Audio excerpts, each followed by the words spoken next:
सञ्चारकर्मी साथीहरू, नेकपा एमाले स्थायी कमिटीको बैठक भर्खरै सम्पन्न भएको छ। बैठकको अध्यक्षता गर्दै पार्टी अध्यक्ष निवर्तमान प्रधानमन्त्री कमरेड केपी शर्मा ओलीले सर्वोच्च अदालतको परमादेशबाट सरकार परिवर्तन भएसँगै अब नेकपा एमाले प्रतिपक्षमा रहेर देश जनता र लोकतन्त्रको पक्षमा दृढतापूर्वक अगाडि बढ्ने एउटा दिशानिर्देश गर्नुभयो।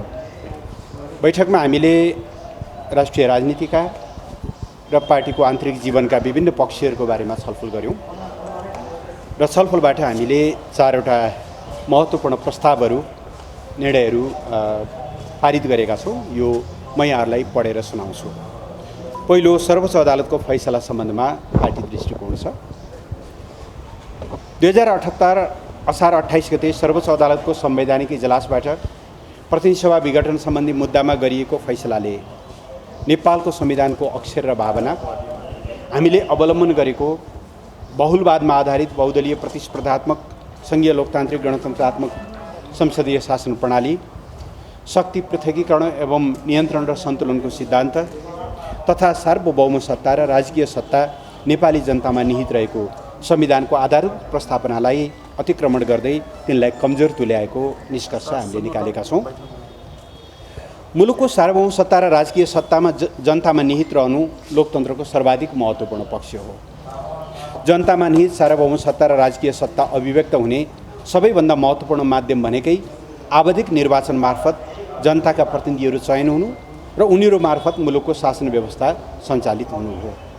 तर ताजा जनादेशका लागि जनतामा जाने निर्णयलाई कोट अनकोट निरङ्कुश, मैले अदालतको फैसला उद्धृत गरेको हुँ, निरङ्कुश भनेर आरोपित गर्ने र कानुनको अपव्याख्या एवं दलीय प्रणालीको आधारभूत संरचना भत्काएर सरकार बन्ने कुरालाई चाहिँ लोकतान्त्रिक भन्ने यस्तो गलत परिभाषाले लोकतान्त्रिक प्रणालीलाई गलत दिशातिर धकेल्नेछ। नियन्त्रण र सन्तुलनको सिद्धान्त बमोजिम राज्यका सबै अङ्गबीच समन्वय हुन सकेमा मात्रै र सबै आफ्ना सीमाभित्र मर्यादित र संयमित रहन सके मात्रै लोकतान्त्रिक प्रणाली र सुरक्षित र गतिशील हुन सक्छ। लोकतन्त्रका आधारभूत स्तम्भका रूपमा रहेका राज्यका तीनवटा अङ्गबीचको सन्तुलन सर्वोच्च अदालतको यो फैसलासँगै नराम्रोसँग खलबलिन पुगेको छ।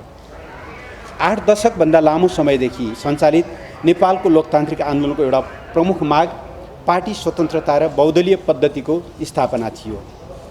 विचारधारा, दर्शन र कार्यक्रम मिल्ने व्यक्तिहरू मिलेर दल खोल्न पाउने, त्यस्ता दलहरू आफ्ना कार्यक्रम लिएर जनताबीच जाने र जन्मजात श्रेष्ठताको सामन्ती परम्पराबाट होइन, जनताबाट अनुमोदित दल या दलहरूले मुलुकको शासन सञ्चालन गर्ने प्रणाली स्थापनाका लागि अनगिन्ती शहीदहरूले जीवन आहुति दिनुभएको छ।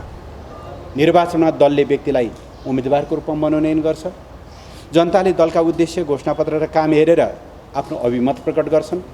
तर यसरी पार्टीबाट उम्मेदवार बनेका र दलको चुनाव चिन्ह एवं घोषणापत्रका आधारमा जनताले निर्वाचित गरेका प्रतिनिधिहरूले सरकार बनाउने बेलामा चाहिँ जो कसैलाई पनि समर्थन गर्न सक्छन्, जो कसैलाई भोट हाल्न सक्छन्, फ्लोर क्रस गर्न पनि पाइन्छ र त्यसो गर्दा दलको कुनै हुइप लाग्दैन र उनीहरूमाथि कुनै कारबाही गर्न पाइँदैन भन्ने व्याख्या हाम्रो दशकौँ लामो सङ्घर्ष, दलीय आस्थाका लागि चुकाएको मूल्य र दलीय प्रणालीको आधारभूत प्रस्तावनामाथिकै प्रहार हो। एउटै दलका सदस्यहरू सत्ता र प्रतिपक्ष बन्ने परिकल्पना कुनै पनि लोकतान्त्रिक प्रणालीले गर्दैन। निश्चित व्यक्तिका निश्चित आकाङ्क्षा परिपूर्तिका लागि गरिएको संविधानको यस्तो अपव्याख्याले वस्तुतः संविधानको अप्रत्यक्ष संशोधन गरेको छ। राजनीतिक प्रश्नहरूको फैसला गर्ने मुख्य जिम्मेवारी दलहरूको हो, सार्वभौम सत्ता सम्पन्न जनताको हो। त्यसैले राजनीतिक प्रश्न जोडिएका मुद्दाहरूमा अदालतको अधिकतम संयमको अपेक्षा गरिन्छ। अत्यधिक न्यायिक सक्रियता अनपेक्षित विषय हो। राजनीतिक प्रश्नमा प्रवेश नगर्ने भनेर विगतमा अदालत स्वयंले स्थापित गरेका नजिर पनि कायमै छन्। तर सन्दर्भ नै नउठेका, माग दाबी नै नभएका र संविधानले परिकल्पना नगरेका विषयमा समेत राजनीतिक फैसला गरेर आग्रह मात्रै देखाउने काम भएको छ। यस्ता क्रियाकलापले राज्यका सम्बन्धित अङ्गको निष्पक्षता, पवित्रता र स्वच्छतामा ह्रास ल्याएको छ र दोहोरो मापदण्डले विश्वसनीयतामाथि प्रश्न उठाएको छ। नेपालको लोकतान्त्रिक प्रणालीले भविष्यमा लामो समयसम्म यस फैसलाबाट सृजित राजनीतिक विकृतिहरूको मूल्य चुकाउनुपर्ने आशंकाका कारण नेकपा एमाले गम्भीर र चिन्तित छ। नेकपा एमाले संविधानको सर्वोच्चता, विधिको शासन र स्वतन्त्र न्यायपालिकामाथि विश्वास गर्ने पार्टी हो। तसर्थ फैसलाका कतिपय प्रश्नहरूप्रति हाम्रो आलोचना, विमति र गहिरो आशंका भए पनि फैसलालाई कार्यान्वयन गर्ने कुरामा भने पार्टी प्रष्ट छ।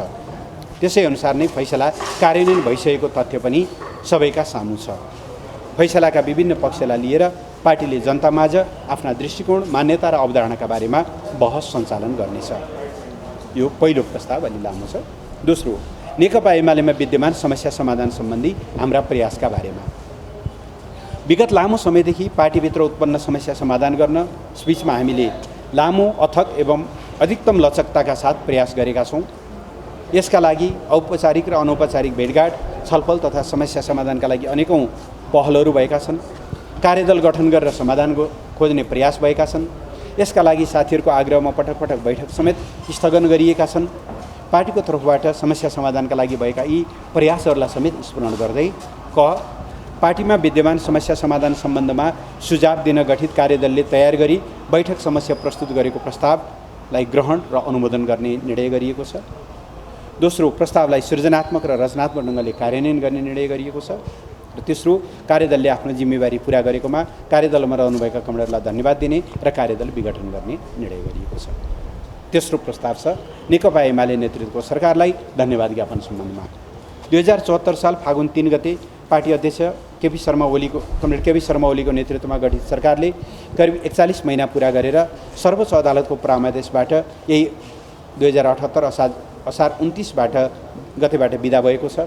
यस अवधिमा सरकारले संविधानको कार्यान्वयन गर्ने, संघीयता सुदृढ गर्ने, सामाजिक न्यायको प्रवर्धन गर्ने, राष्ट्रियताको सम्वर्धन गर्ने, नेपालको बाह्य सम्बन्धलाई सशक्त र प्रभावकारी बनाउने, विभिन्न असहमत पक्षहरूलाई राष्ट्रिय अखण्डता, शान्तिपूर्ण मूल प्रवाह र संवैधानिक दायरामा ल्याएर राजनीतिक द्वन्द्वको अन्त्य एवं दिगो शान्तिको स्थापना गर्ने, भूकम्प पछिको पुनर्निर्माण सम्पन्न गर्ने, कोभिड महामारीको प्रभावकारी सामना गर्ने, मुलुकको सामाजिक आर्थिक रूपान्तरण तथा विकास गर्दै समृद्ध नेपाल, सुखी नेपालीको राष्ट्रिय आकांक्षा पूरा गर्ने दिशामा उल्लेखनीय कामहरू गरेको छ। प्रारम्भदेखि नै पार्टीभित्र र बाहिरबाट सृजित असहयोग, घेराबन्दी तथा षड्यन्त्रहरूलाई चिर्दै छोटो समयभित्र गरिएका यी कामहरू ऐतिहासिक महत्त्वका छन्। यसका लागि पार्टी अध्यक्ष एवं निवर्तमान प्रधानमन्त्री केपी शर्मा ओली र उहाँको नेतृत्वको सरकारलाई पार्टीको तर्फबाट धन्यवाद ज्ञापन गर्ने। र चौथो, पार्टीको अबको भूमिकाका सम्बन्धमा अब नेकपा एमाले देशप्रति जिम्मेवार र राष्ट्रियताको पहरेदार, लोकतन्त्र र संविधानको रक्षक एवं जनताको हितप्रति अटल रहँदै सक्रिय र रचनात्मक प्रतिपक्षको भूमिका पार्टीले खेल्नेछ। अलोकतान्त्रिक एवं अस्वस्थ विधिबाट गठित सरकारलाई पार्टीको समर्थन नरहने र विश्वासको मत नदिने स्पष्ट पार्दै पार्टीका सबै प्रतिनिधि सभा सदस्यहरूलाई यस निर्णयको पालनाका लागि निर्देशन दिने निर्णय भएको छ। धन्यवाद। सहमतिको औचित्य समाप्त भएको कार्यदलले विघटन गरिदिनु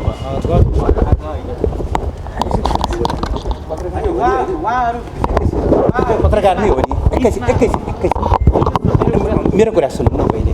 मैले तिनवटा बुदामा भने तपाईँले भन्न त धन्यवाद दिने, त्योभन्दा पहिले के भने मैले आग्रह नराख्नु। तपाईँ पत्रकार हुनुहुन्छ, पत्रकार भएरै प्रस्तुत हुनुहोस्। बैठकले कार्यदलको प्रस्तावलाई ग्रहण र अनुमोदन गरेको छ, 1। दोस्रो, यसको कार्यान्वयन गर्ने निर्णय गरेको छ, 2। तेस्रो, कार्यदललाई राम्रो काम गरेकोमा धन्यवाद दिँदै विघटन गर्ने गरेको छ भनेपछि औचित्य सकियो भनेर निष्कर्ष निकाल्नुभयो। कसरी भन्नुभयो? यति सामनेमै, मेरो सामनेमा तपाईँले यसो भन्नुभयो भने लेख्दा के लेख्नु होला, टिभीमा के बजाउनु होला, युट्युबमा के दिनु होला, म त छक्क परेँ कि। जस्तै 5 जना नेताहरू चाहिँ यहाँ प्रवेश गरेर बाहिर भएको छ। उहाँले चाहिँ बैठक स्थगित गर्नु, छलफल गरौँ, त्यसपछि सुचारू गरौँ भन्ने यहाँलाई सुझाव दिनुभएको छ। तपाईँहरू कसरी बढ्नुहुन्छ? अब हामीले उहाँहरूको आग्रहमा अस्ति असार 28 गते फैसला आउने दिन नै बैठक स्थगित गरौँ, अलिकति भोलि हामी सबै आउँछौँ भनेर पार्टी उपाध्यक्ष कमरेड भीम रावलले भन्नुभएपछि त्यस दिन हामीले बैठक स्थगित गऱ्यौँ। हामीले 29 गते पनि बैठक बसेनौँ, 30 गते पनि बैठक बसेनौँ, 31 गते पनि बसेनौँ, आज बसेका हौँ। अब सधैँभरि बैठक रोकिराख्नु सम्भव हुँदैन। पार्टी आफ्नो ढङ्गले अगाडि बढ्छ। कार्यदलका सुझावहरू कार्यान्वयन गर्ने निर्णय भएको छ। यसलाई कार्यान्वयन गर्ने क्रममा हाम्रा छलफलहरू जारी रहन्छन्, तर पार्टी आफ्नो गतिमा, आफ्नो लयमा, आफ्ना निर्णयहरूमा अगाडि बढ्दै पनि जान्छ। अनन्तकालसम्म पर्खेर बस्न त सम्भव पनि हुँदैन। अब विश्वासको मतमा मतदान हुने दिन त्यसो बारेमा पार्टीले थप भन्ला। अहिले हाम्रो स्थायी कमिटीको निर्देशन सबैलाई यो सरकारको विपक्षमा उभिने प्रतिपक्षी भूमिकामा रहने हो।